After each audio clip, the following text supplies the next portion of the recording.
Okay, I'm gonna try to get this video recorded. I can feel my fever keeps coming and going. I can see my cheeks are a little bit flushed. So let's see if we can get through this today. I'm gonna try not to ramble. So first I wanna update you on everything that has happened over the past 2 weeks. I know a lot of you were concerned for us with all of the things that I had talked about in a recent video, and I'm so thankful for all of you. So thank you for being here. Thank you for your prayers and everything. I have definitely felt the prayers, so I thank you so much for that.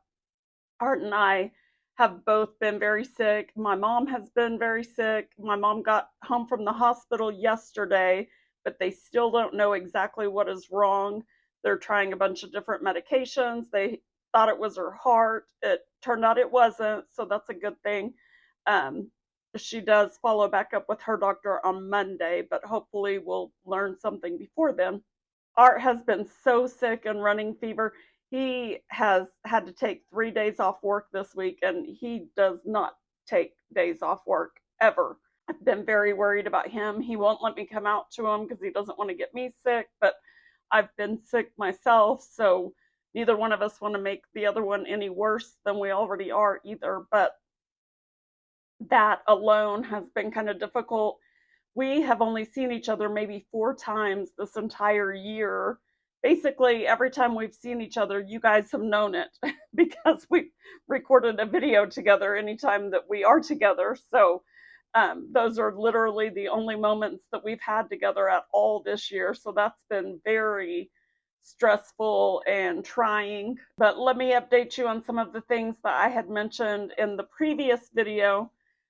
We did get one of the procedures done that Rocky needed done, and he's still struggling, but he follows back up with his doctor on Monday. So I will let you guys know more about that when we go back to that follow-up appointment.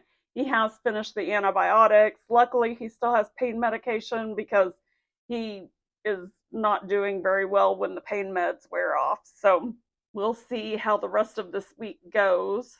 We did mention the arch truck had broken down, and it is fixed now, thank goodness. Not that it has done any good because he's been sick, so poor guy. We just cannot get ahead, and stuff is just constantly setting us back. On the bright side, my son Aiden, I've mentioned to you guys that he had moved to Colorado last year, and he came back. So he is here currently. He is actually in the shower right now. He's getting ready for work at this moment, but he's here for the next 2 months until he heads back to California. He's a counselor for a summer camp in California every summer. So he's here until then, thank goodness. He will turn 21 at the end of this month. So it'll be nice that he'll actually be here for his birthday. I'm happy about that. So anyway, just to recap, my parents came back from their cruise. My mom was sick the minute they stepped off the boat. She's been sick this whole time since they got back. Art's been sick. I've been sick. Aiden came home. We did get our AC fixed. We did get Rocky's procedure done. I mentioned that I needed new contacts. My eye doctor was booked up until next Monday, but they did give me a trial contact to get through until then. So my eyes are semi-healthy right at the moment because I'm wearing decent contacts and not 3-year-old contacts. So that's a good thing. That's a big blessing right there. So the other crazy thing was that my refrigerator broke. So now we're in the middle of dealing with that. We have another major issue with the homestead that is, before we can move forward with anything, it's going to require us to come up with $2,000 for that. So we're kind of at a standstill at the moment on that aspect, but I'm going to do a full video over that probably right after this, because I do think it's something that needs to be discussed for anyone that is out there looking for land or getting ready to start their own homestead. Just different things that might pop up that you maybe didn't think about, because we sure didn't. This is something we hadn't even ever heard of. So that will definitely be the next video. Also, I did have to sit down and figure out my kitchen layout so that we could start pricing cabinets. and it's going to be so expensive, even though we're looking at the absolute cheapest cabinets that we can find. But I'm going to go over like my entire design process and everything in one of the next videos, and I want to show you guys kind of what I'm thinking and how I'm kind of laying it out. And then I found 4 different places that I was comparing prices, and so I want to show that to you guys and get your opinions and everything. But I think man, my face is like, I really flushed. I can feel that fever. I can feel that fever coming back. Anyway, I think what we may wind up doing is just buying our base cabinets first and then waiting a while until we have the money to do the countertops, and then after that, then after we have more money, then we can do the uppers, so we may just do sections. Plus, since it is U-shaped, we may even go a step further and just buy like this section of the base cabinets first, and then this section of the base cabinets, and then this section, you know what I mean? So, but I'm going to go over all of that. I want to show you the cabinets that I'm looking at, because I'm kind of talking myself into the absolute cheapest option, and I don't like the cabinets at all, but it would keep us under $2,000 for the base cabinets, which is so crazy to me that that's just the base cabinets, but it is what it is. Things are just so expensive these days.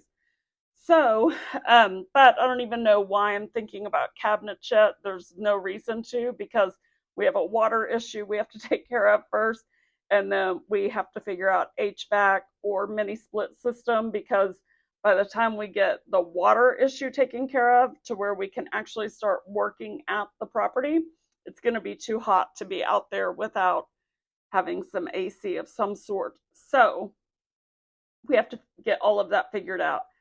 But I do have good news. When Aiden came home, I keep looking, I'll show you guys all of his stuff is piled up here in my office, because this used to be his bedroom many years ago. So all of his stuff's piled up over here. So when he came home, though, he had some ideas for me for some temporary income, which I'm working on that, but I just need to get well so that I can go do it. Every day that I start to get myself ready and prepared, then it's like it takes all my energy and I start wearing down super fast, or the fever comes back or whatever. So I just need to get better, and then I can start making a little bit of money again.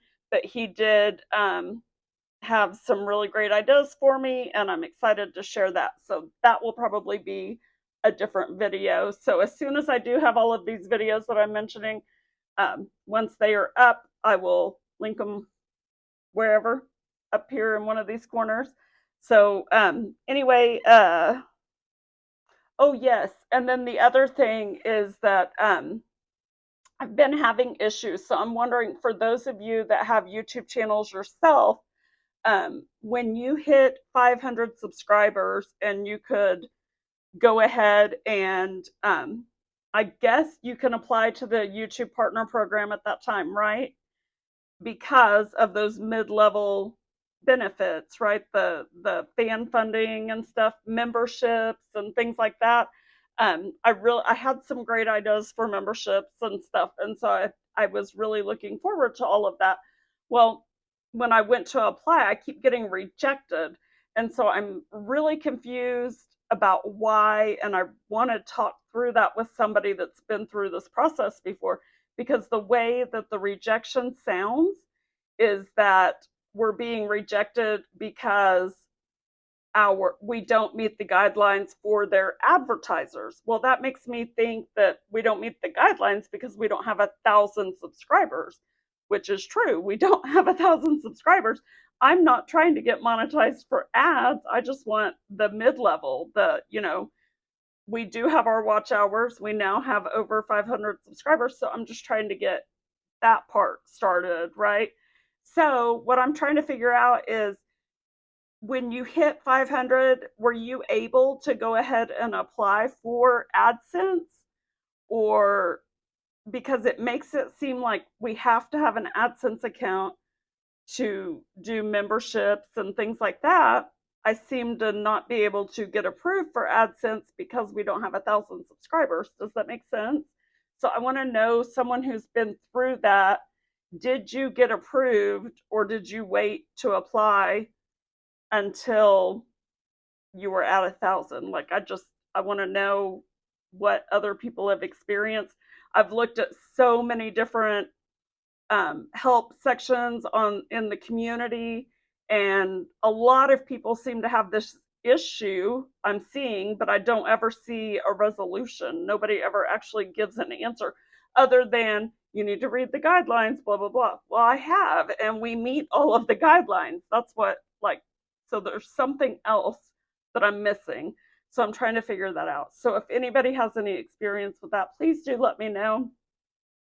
I have so much more I need to talk about and share with you guys, but I'm going to make these separate videos, and I think at this moment I just need to take a break because I feel the nauseation and the fever spiking back up. So hopefully when I see you guys again, I will look and feel a little bit better than I do right now. So anyway, I hope you all have a very blessed day. Remember to go the second mile today for someone in your life and with your resources. Thanks for watching.